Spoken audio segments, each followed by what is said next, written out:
Hello, you're back with Beatle. We are back on Heroes V Hordes. Today we're going to be doing the event dungeon. I'm going to be putting all of my experience of the game and the event into practice to see if we can finally break through that 14,000 kill barrier to get promoted.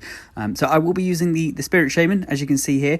I would like to use one of the other legends, but I just don't have the gems to reset and level up. So we are going to stick with the Spirit Shaman level 51, and we're going to jump straight into the match here. So I've sped it up very slightly just so that the video isn't too long, and we'll be getting the chain lightning as the first upgrade. I do try and get the chain lightning and the crossbow as my main two weapons, obviously along with the spirit staff. I get quite lucky in that I do find both of those weapons right at the start, so I've already got the chain lightning and the crossbow now. From my experience, those two are the best two, pretty much essential to that you need in order to get the 14,000 kills. But not only do you need those two weapons, you actually need to get quite lucky with the three abilities that you can choose from. You need to try and get them upgraded relatively quickly at the start. You need a high level crossbow and ideally the thunderbolt as quickly as possible, as they're the two that will be getting the most kills.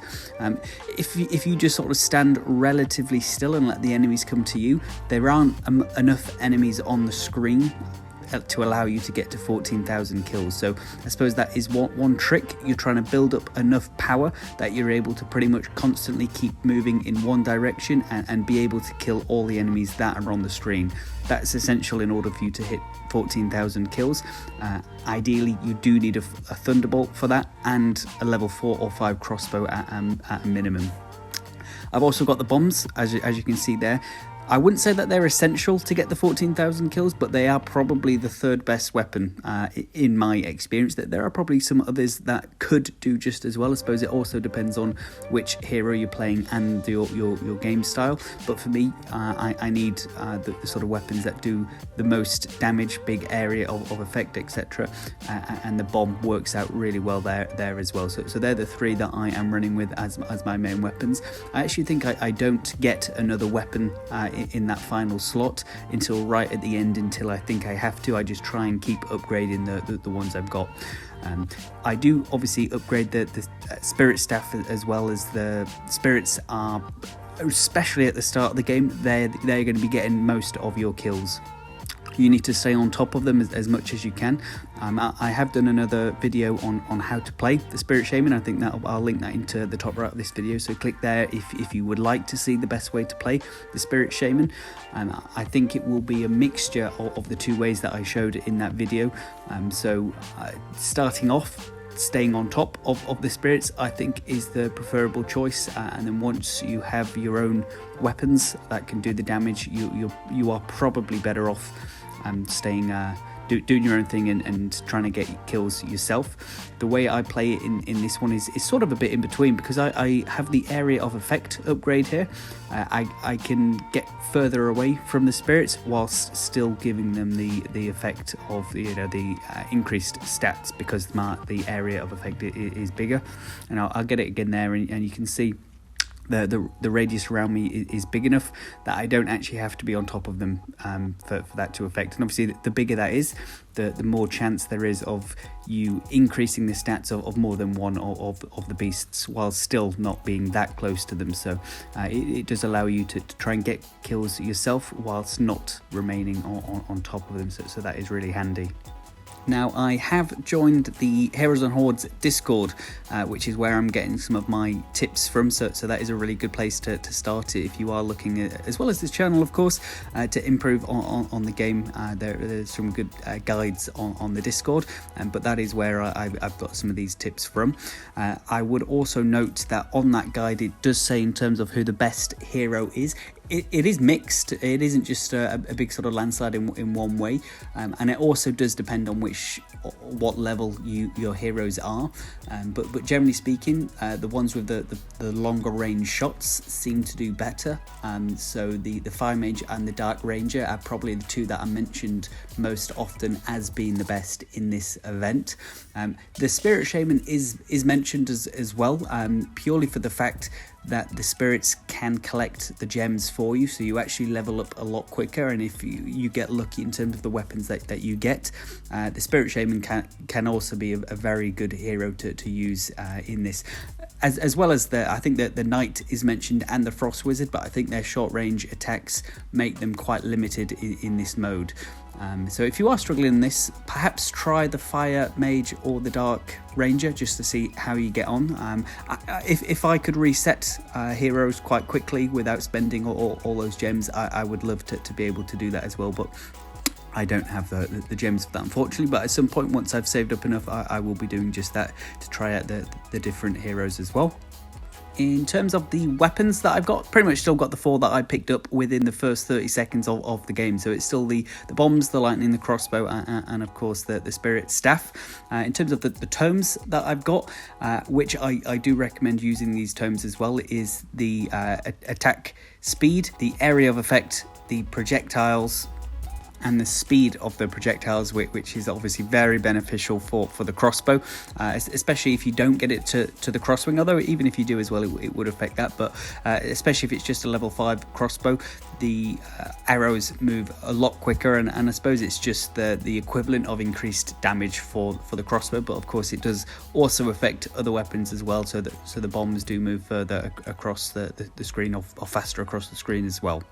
Now, just to sort of go back to what is actually happening on the screen, I think if you can get to around 5,000 kills with 5 minutes remaining, I think you're way on track on getting the 14,000 kills. I was slightly behind that by maybe a few hundred kills, but I think I have quite a strong ending to the game. It's quite deceptive or quite misleading in that the majority of your kills, I suppose, come towards the last couple of minutes. That's when it's just the screen is absolutely filled with enemies. So it looks like you're probably not doing as well as you are. But I think 5,000 kills, 5 minutes remaining is a very good indicator of how well you're doing. And if you're nowhere near that, then it's very unlikely that you'll be getting towards the 14,000 kills, no matter what happens after that, really, just because there is a sort of a max number of enemies that you can kill, because there's the max number of enemies that can appear on the screen. So if you are way off that, it's unlikely that you'd be getting there. I think I get relatively unlucky, I suppose, in this run, in that the upgrades that I get for the weapons that I've got, so the crossbow, the bombs, and the lightning, I tend to have to upgrade them all evenly. Which isn't actually the best way of doing it. You are best off getting one to the max level, and here you can see even after a refresh, I either had to go with the boomerangs or the hammers. So I went with the boomerangs. Not the worst, just because I have the projectile tome, which is already at about +3 projectiles. So even at a level 1 boomerang, there's quite a few boomerangs on the screen.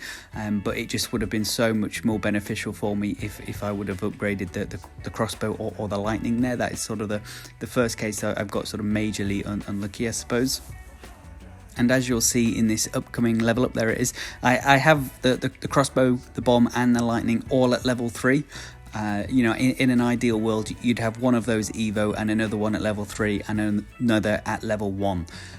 Just because that seems to be how to get the most kills and the most damage, is that you upgrade one to the max, then the other, then the next. If you get them all across evenly, like I'm doing here, it isn't the most efficient way to get the kills. So if possible, you should be focusing on upgrading one of the weapons.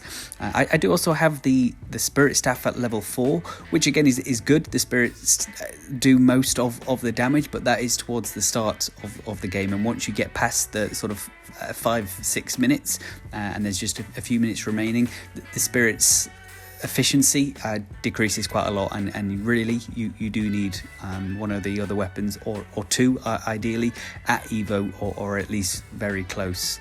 So I think the fact that I've only got 3 at level 3 it isn't ideal, but we'll see how we get on. And here you can see I'm just approaching now 11,000 kills with just under a minute remaining. I think in an ideal world that should be closer to around probably 12,000, could be less, maybe 11,750 as you cross the 1 minute mark, just to be on the safe side. But again, as I say, it is quite misleading, and you can see how many enemies are on the screen here. Now I've got the Thunderbolt, I've got the level 4 crossbow, I've got the level 4 Spirit Staff, and this is where you just need to start sprinting across the screen. There I had to get the boomerangs again. The crossbow there would have been absolutely perfect just to try and get that to level 5, but take the crossbow and it is what it is. And as you can see, I need 1,000 kills within the next, or less than 1,000 kills within the next 15 seconds, and this is where you just got to sprint across the screen, try and come into contact with as many enemies as you can, because you are killing all the enemies that are on the screen.